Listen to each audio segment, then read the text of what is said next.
இன்றைய சிந்தனை.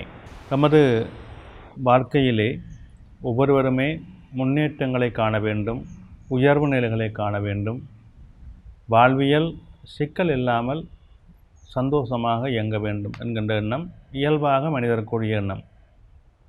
இதிலே மாற்று கருத்துக்கள் இல்லை. ஆனால் எல்லோருக்கும் அப்படி வாழ்க்கை அமைகின்றதா என்றால் இல்லை. அது ஒரு கேள்விக்குறியான நிலைதான். காலம், நேரம், செயல்பாடு, நமது நடைமுறை என்று பல காரணங்கள் இதற்குள்ளே வருகின்றது. நாங்கள் ஒரு விடயத்திலே தோல்வி கண்டுவிட்டோம், எங்களால் ஒரு விடயத்தை வெற்றி காண முடியவில்லை என்றால் நாங்கள் அதோடு சோர்ந்து போய்விடுவோம். அதை மீண்டும் முயற்சித்து வெற்றி பெறக்கூடிய வாய்ப்பு இருக்கின்றதா என்று ஆய்வு செய்வதிலே பலர் அதை கைவிட்டு விடுவார்கள்.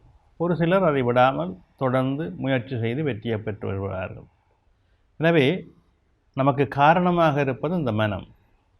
சோர்வு நிலை என்பது நமக்கு மனதிலே மட்டுமல்ல. நாங்கள் ஒரு எண்ணத்திலே சோர்வை கொண்டு வந்துவிட்டோம் என்றால் எமது உடல் சோர்வாகிவிடும், செயல் சோர்வாகிவிடும், வாழ்க்கை சோர்வாகிவிடும்.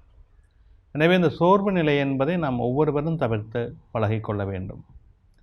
நமக்கு இயல்பாக கஷ்டமில்லாத மனிதர்கள் உலகத்திலே இல்லை, குறையில்லாத மனிதர்கள் உலகத்திலேயே இல்லை. எல்லோருக்கும் கஷ்டங்கள் இருக்கும், எல்லோருக்கும் ஒரு விதமான பலவீனங்கள், குறைகள் இருக்கும். நாங்கள் பலரோடு பழகுகின்றோம், பலரை பார்க்கின்றோம், எல்லோரும் ஒரு மாதிரி இருப்பதில்லை என்பது நமக்கு நன்கு தெரியும். எனவே அதற்கு ஏற்ப எங்களுடைய நடைமுறைகளை நாங்கள் மாற்றிக்கொள்ள பழகிக்கொள்ள வேண்டும். செயல்பாடுகளிலும் சரி, நாங்கள் செய்கின்ற எல்லா விடயங்களிலும் சரி, எங்களுடைய தனித்துவத்தை நாங்கள் மேன்மைப்படுத்தி கொள்ள வேண்டும். எமக்கென்று உள்ள அந்த தனித்துவம் எப்பொழுதுமே அது சரியாக இயங்கிக் கொண்டிருக்கும்.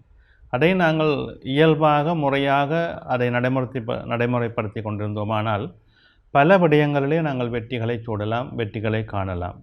இது இயல்பான நடைமுறை. எனவே சோர்வு என்பது நமக்கு மிக மிக சிரமங்களை தந்துவிடும், மிக மிக கஷ்டங்களை தந்துவிடும். உடலாலும் உள்ளத்தாலும் செயலாலும் நாங்கள் அதை அறவே வெறுக்க வேண்டும்.